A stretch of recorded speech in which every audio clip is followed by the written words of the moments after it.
Couple of things straight off the bat. Number one, I'm not a millionaire yet. I'm not someone who's going to tell you this is going to be easy or that all you have to do is inherit daddy's money and you're set. My dad hasn't got any money. My dad owes me money.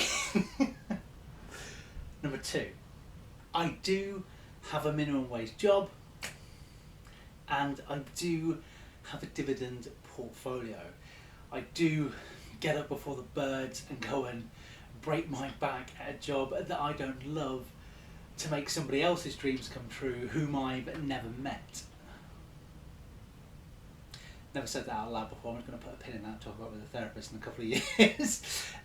But yeah, it's not been easy, but it is possible. And if I can do it, then you can too. Every month I'm inching closer to being the master of my own ship and waking up one day, turning to my wife and saying, what do you want to do this week? She tells me and we do it. It is going to take hard work. I can't do that yet, but I'm inching closer to it. And if you want to do the same, if you're in the same boat, I understand the pressures of mortgage, kids, wife, everything that comes with that, minimum wage, and I'm still building towards financial freedom. And this video is going to be showing you guys what I do, what goes into it, and how you can do it as well. Yeah, let's get into it. Right guys, so what's the goal of dividend investing?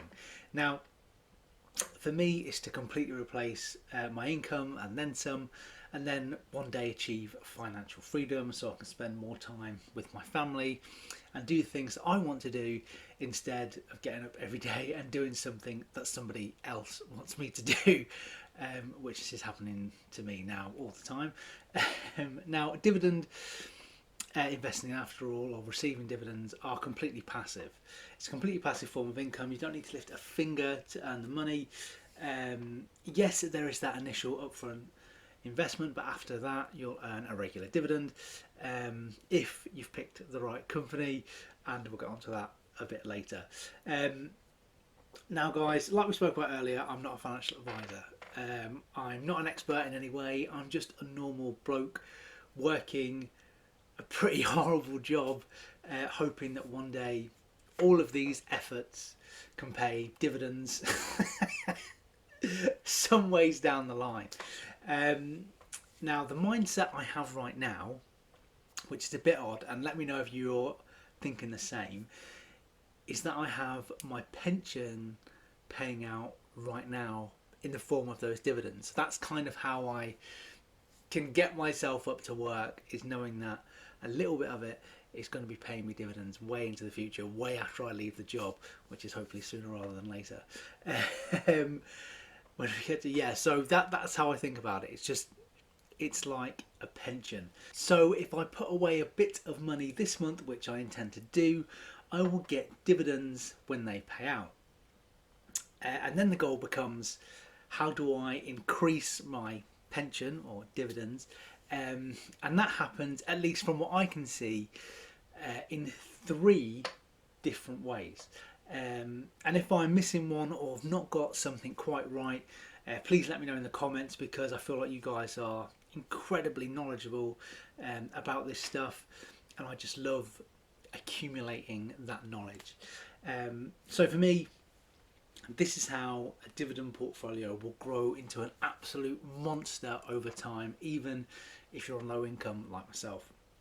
So number 1 is by far the hardest step, and that is to contribute at least 10% of your income into a dividend portfolio, but ideally a little bit more. Now, I know you're thinking 10%, is that all? But in an ideal world, it would be a little bit more. And I think if you're somebody who's not on low income or minimum wage, then it becomes a little bit easier. Like if you've got your head above water, I think it's easier to contribute a little bit more. But if you're someone like myself who's constantly bobbing up and down below it, it's a bit more of a challenge to do that. But ideally, at least 10%. Now, the next step after that is to reinvest those dividends back into the portfolio, so your money really starts to work for you, which is compound interest. Now, everyone and their dog always talks this stage up, and rightly so, as being one of the wonders of the world. But at the start, it is going to be incredibly discouraging. Now, I've got some numbers here to run through, so you guys can see why so many people give up on dividend investing early on. So let's say you earn £30,000 per year after tax and have committed to putting aside 10% of that per year. So at the end of that year, you have a dividend portfolio worth £3,000. And let's say you have a very well diversified portfolio, and that's paying you about 4% dividends per year, which is pretty fair. Now, this means that for that sacrifice and not going out with friends and what have you, your portfolio will pay you a grand total of £120 per year, or £10 per month. Now, in terms of your pre-tax earnings, that would be 0.4%. 0.4%. Not 1%, not 0.5%, but 0.4%. And that is why so many people give up on dividend investing early doors, as it will return so little in comparison to the sacrifice that you're making, in comparison to your actual wages. You kind of feel like it's not worth it.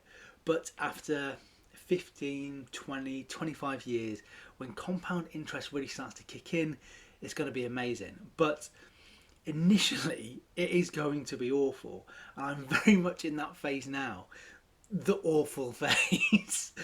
And I'll link some videos up above so you can see how much I'm earning with that portfolio, my tiny portfolio. If you want to check that out at the end of the video, the links will be up above somewhere. Okay, so far we've talked about investing a certain percentage of your income and then reinvesting them dividends back into your portfolio. Now, the third one is going to be growth of stock. So typically, big dividend paying stocks don't see crazy growth, but they do see some. So I'm going to be putting some numbers out there, and I'm not saying this is going to happen to any particular stock, so don't send the mob after me. I'm just using a random example with random numbers so you can see where my head's at. So say you invest £10,000 into a stock, and that stock pays a dividend of 5%. So now that would give you about £500 per year.